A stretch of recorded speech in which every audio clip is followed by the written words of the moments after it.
Okay guys, this is Rhonda Caudell with Endless Legacy. I'm here today with my new friend, Robert McPhee. We've been together in California at a training session. We're both creating online courses that we're going to be offering our clients and our prospects from our business. So Robert will tell you a little bit about his business, but mostly he talked to me about his family story.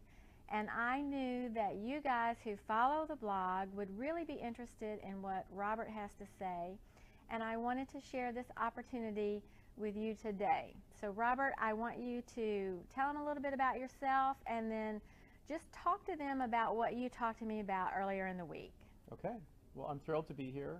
Hello, everyone. I wish I could see you. Again, my name is Robert McPhee. I'm the author of a book called Excellent Decisions.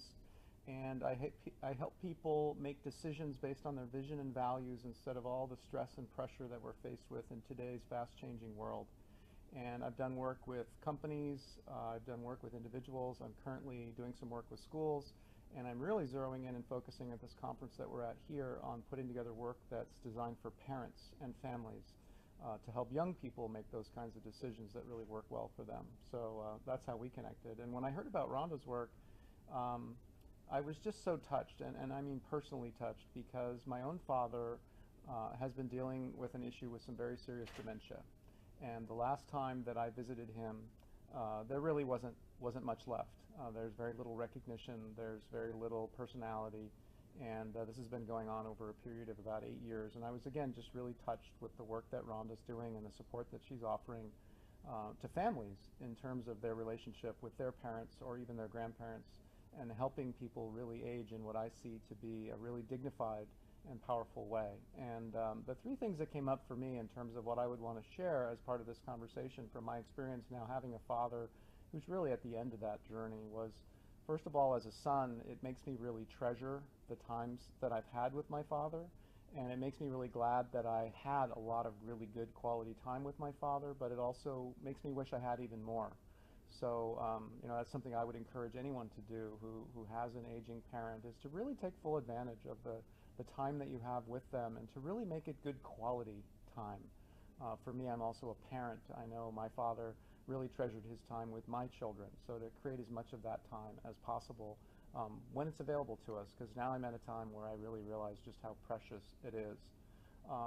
The other thing that came up for me in my conversations with Rhonda was just how fortunate I am to have siblings that all get along and all cooperate in this process of supporting our parents in aging in a dignified way.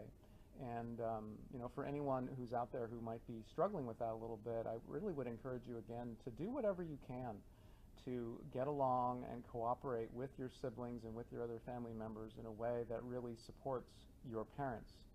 For me, it's very much like a parenting equation, or my wife and I need to be together in the way that we raise our children. It's interesting to look at that dynamic in reverse in terms of how we interact with our parents as well. And then finally, the last thing that really came up in my conversation with Rhonda was about the tough conversations that we have to have sometimes. And with my father, his dementia has been progressing over a period of about 8 years. And there were some really difficult decisions that need to be made during those times. And there were a few times where maybe we stalled a little bit or delayed or hemmed or hawed a little bit. And I think there's something really powerful about recognizing what those really important decisions are and being willing to make those decisions, really focusing on what's best for our parents. And again, I've been very blessed with the way that my mom and my brothers and my sister and I have worked together to handle this situation, which at times was very difficult. In a way that we can look back on and be really pleased with. But again, I commend you for the work that you're doing, and for all of you in the community. I'm thrilled to meet you virtually, and hopefully seeing it from my perspective of someone who's at the end of that 8-year journey that maybe you're closer to the beginning of. Hopefully what I've been able to share today is helpful. Robert, thanks so much for taking this time. I know that this is going to mean a lot to our audience out there and the people who are struggling with what to do with mom and dad and not being able to have the conversations in a productive way that moves them forward. And I blog about that a lot and teach about it a lot, but it's really good to have it from a different perspective, and I'm really glad that we were able to meet at this training.